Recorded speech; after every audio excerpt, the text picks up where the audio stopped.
Alô, família linda! Seja bem-vindo aí ao nosso canal Vamos Viver Maçonaria. Esse amigo e irmão que vos fala é Jai Gomes. Meus irmãos,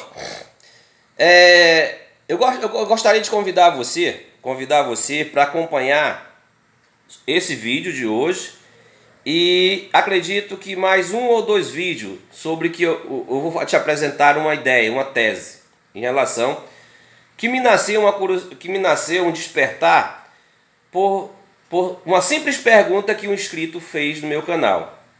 Para vocês verem o que é um espírito de um filósofo, do que é um espírito de uma pessoa crítica. Muitos maçons deixava perceber, né? Deixava passar. Eu não, eu tenho esse espírito. Então o inscrito do meu canal, o Arlon, ele fez uma pergunta seguinte: Jair, quem foi que fez as compilações? Qual é a origem dos 12 pontos de regularidade? De quem é os 12 pontos de regularidade? Quem foi que escreveu? E quais são os princípios de fato para que a gente possa segurar que esses pontos de regularidade seja algo universal que deve ser obedecido? Pergunta bem interessante, que eu disse assim, rapaz, meu irmão, não tenho.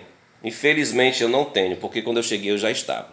Porém, contudo, o meu espírito filosófico não ficou contente. Peraí, rapaz, a pergunta desse rapaz aqui me aguçou, né? Me aguçou, peraí. Eu vou buscar saber quem foi que fez, qual foi a intenção real, né? O que houve por trás de tudo isso, qual era a intenção dessa compilação. Me começou a nascer perguntas hermenêuticas. Então, deve haver uma fonte, deve haver um princípio. Mas, porém, como eu falei para vocês ontem, falar de maçonaria, né, em relação ao que consiste a história, com provas comprobatórias, escritas, reais, verdadeiras, é difícil. O que nós temos de maçonaria são relatos de memória, né? Isso é a linguagem acadêmica. E falar de maçonaria querendo provar, apresentando documentos, é difícil, muito difícil. Infelizmente é difícil. E ó, vou dar até um adendo para vocês, meus irmãos. Vocês ficam atentos ao movimento que está acontecendo na maçonaria autocrática, certo? Vocês ficam atentos, certo? Movimento de historiadores maçônicos. Historiadores que se diz ser historiadores de maçonaria. Fique atento que eu estou falando, viu? Olha, lembre quando você se deparar com um historiador maçom, quando ele queira provar para você algo, né, clamar para si a prerrogativa de dizer que é um historiador e você não, que isso é muito natural do ser humano, né? O cara chegar e se exaltar sobre o outro e dizer porque ele é e você não é. E clamar para si a prerrogativa em dizer, não, eu posso falar isso, você não. Principalmente em relação ao que consiste história. Principalmente que você tem acesso a tudo. Basta você ter um princípio. Beleza? Então está acontecendo um movimento de historiadores maçônicos que querem, de certa forma, ser tendencioso. E você fique atento que esses historiadores estão se organizando e que serão, de certa forma, vendidos às instituições. Que existe, se você não sabe, existe historiadores comprado por instituições. Eu posso te dar uma ideia de né? Mas para que você possa entender o que eu quero te falar, o que acontece? Por exemplo, eu tenho uma instituição que eu digo milenar, né? Que é a maçonaria. Então eu quero dar para ela veracidade. Eu quero dar para ela algo que possa sustentar a sua história. Então eu contrato um historiador, né? A instituição contrata um historiador, e que esse historiador vai ser remunerado para criar uma história. Para criar uma história dentro dos princípios que aquela instituição quer. Foi o caso de James Anderson, na Grande Loja da Inglaterra. James Anderson foi contratado, nem maçom ele foi contratado, né? Ele era um compilador, era um cara que entendia de constituições, né, e etc., de leis. Então ele foi contratado para dar veracidade à história da fundação da Grande Loja de Londres, certo? Foi o que eu falei um pouco ontem no meu vídeo. Então você fica atento a esse tipo de... o que está se acontecendo aqui no Brasil. Está se criando um grupo de historiadores institucionalizados. Ou seja, para criar uma história que dê veracidade. Fique atento. Principalmente em maçonaria, que você não tem fatos históricos para comprovar aquilo que você deseja. É como eu fiz o desafio. Me dê a ata da primeira loja, das lojas que fundaram a grande loja de Londres. Você não tem. Não tem por quê? Segundo os relatos até histórico, digamos assim, não sei se é isso, porque não apresenta. O historiador, ele diz assim, em 1803 aconteceu isso aqui, em 1753 aconteceu isso aqui, mas são relatos. Então muitos historiadores, eles são comprados pelas instituições para falar fatos, para sustentar a ideia daquela instituição, beleza? E aconteceu que eu estava no grupo, para você ver o que é falacioso em maçonaria. Eu no grupo de estudo, a gente conversando sobre a historicidade da maçonaria, e de repente, uma pessoa apresentou um documento de 1743, 1750, por aí. E esse documento, gente, tatilografado, aquelas máquinas. O pessoal de hoje, de 20 anos, 30 anos, não, o jovem, não sabe nem o que é máquina de datilografia, né? Nem sabe, só os velhos mesmo. Os velhos antigos aí, de 50 anos, sabem o que é uma máquina de datilografia, né? Meu irmão, apresentou um documento datilografado dizendo que aquele documento era original, puro, ou seja, com selo da potência, né? E etc. E todo mundo ficou abismado no grupo. Eu fui o único que disse, não, meu irmão, esse documento é falso. Não tem princípio. Não tem princípio. Por quê? Porque naquela época não existia máquina de datilografia. O que existia era escrita na mão. Pronto. Se você quiser acreditar, né, você acredite. Porque o maçom é o seguinte, gente, ó, o maçom, não só o maçom, mas muitas pessoas, mas para o maçom isso não deveria funcionar, porque o maçom é dito como uma pessoa racional, pessoas inteligentes, pessoas diferentes, né? Digamos assim, de um nível de consciência, de racionalidade. Nem assim que se apresentam os maçons, né? Geralmente já estão assim, digamos, num patamar de conhecimento diferente do outro, né? Como se tivesse um selo de qualidade, né? Porque para alguns maçons tem um selo de qualidade. Anda aqui com o selo na testa. Eu sou maçom de qualidade. Tá entendendo, meus irmãos? É mais ou menos dentro de uma coisa cômica que eu vou te apresentar. O maçom é o seguinte, ele chega em casa e de repente ele se depara com uma cena assim nebulosa. Ele vê a esposa dele com um homem na cama, né? Ele vê a esposa dele com um homem na cama. Para o maçom, a paixão dele é tão grande pela maçonaria, ou seja, o condicionamento dele é tão grande que ele prefere dar fim na cama. Acompanha. Ele prefere dar fim na cama e manter a sua paixão. Vocês estão entendendo o que eu estou falando? Ele prefere dar fim na casa, mas ele fica com sua paixão. Ele não quer acreditar no acreditável. Ele prefere acreditar no inacreditável. Assim é os maçons, que eu conheço, que eu convivo, certo? Se tiver maçons que pensem que nem o Jair Gomes, como muitos maçons estão pensando assim, de certa forma, saindo dessa matrix, mas é difícil. Maçom hoje é como se fosse uma seita de fundamentalista de ortodoxia. Mas, como eu estou falando, nessa era cosmonáutica está quase impossível. Mas ainda tem alguns que retrocedem no conhecimento, né? Aceita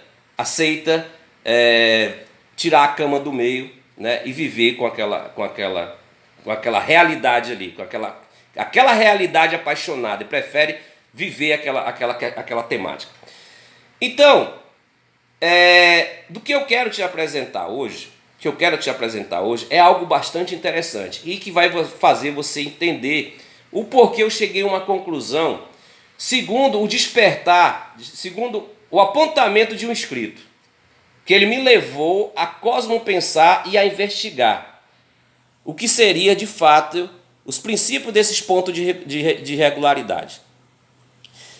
E aí eu me deparei, meus irmãos, eu não sei se o universo conspira né, eu investigando na internet, buscando, eu me deparei com uma tese, né, de um maçom, Rodrigo não sei o que, tá na internet, tá na revista de Ciências Maçônicas. Me parece que é um TCC, né, é um TCC de um término de curso de uma dessas faculdades de maçonologia. Esse rapaz, esse maçom, ele foi muito feliz na sua tese, muito feliz mesmo. Quando se lê as primeiras 3 páginas, se você acompanha o meu canal, você vai dizer assim, porra, meu irmão, esse cara aqui plagiou do Jair, porque ele apresentou em 2020. E ele deveria ter colocado lá, você, né? Deveria ter colocado lá o canal Vamos Viver Maçonaria. Porque você vai ouvir eu falando. Você vai ouvir eu falando. Regularidade, tratados de mútuo reconhecimento, conveniências. Ele separa regularidade do que consiste reconhecimento. Cara, riquíssimo a tese do cara. E aí ele chega ao ponto, né, quando ele apresenta a origem dos 12 pontos de regularidade. E ele apresenta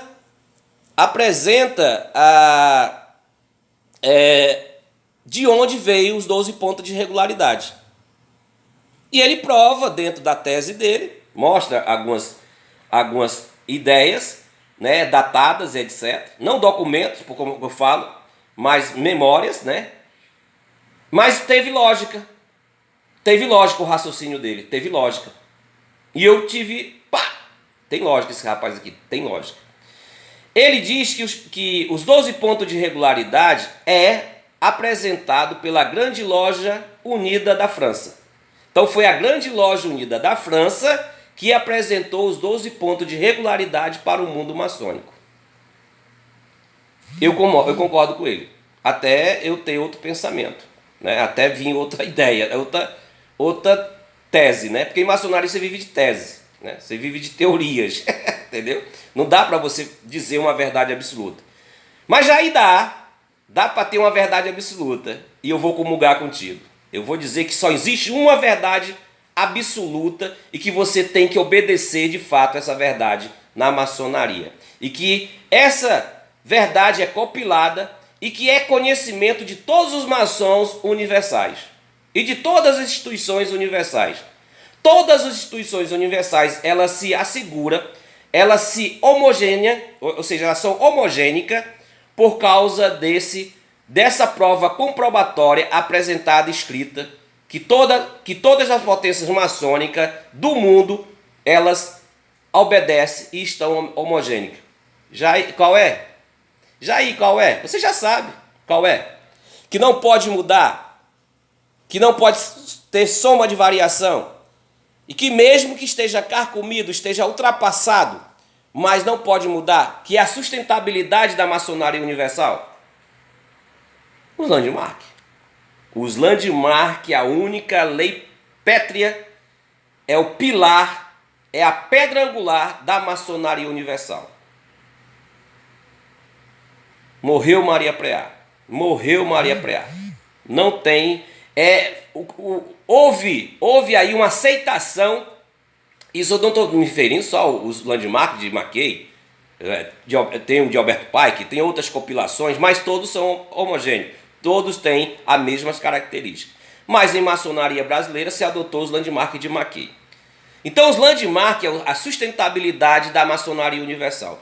Nós poderíamos rasgar tudo, esquecer tudo. Constituição, RGF, pontos de reconhecimento, 12 pontos de regularidade, pode acabar com tudo. Ficamos com o Landmark. Os Landmark, que é a sustentabilidade, o pilar da maçonaria universal. É aonde todas as potências maçônicas são homogêneas. Fato é que a criação dos Landmark veio para parar, para dar um fim, né, às renovações, às transformações que a maçonaria estava ali vivendo constantemente, né? E as maçonarias, as potências maçônicas que viessem a existir. Um dos primeiros pontos dessas divergências que havia naquela época é o processo de reconhecimento.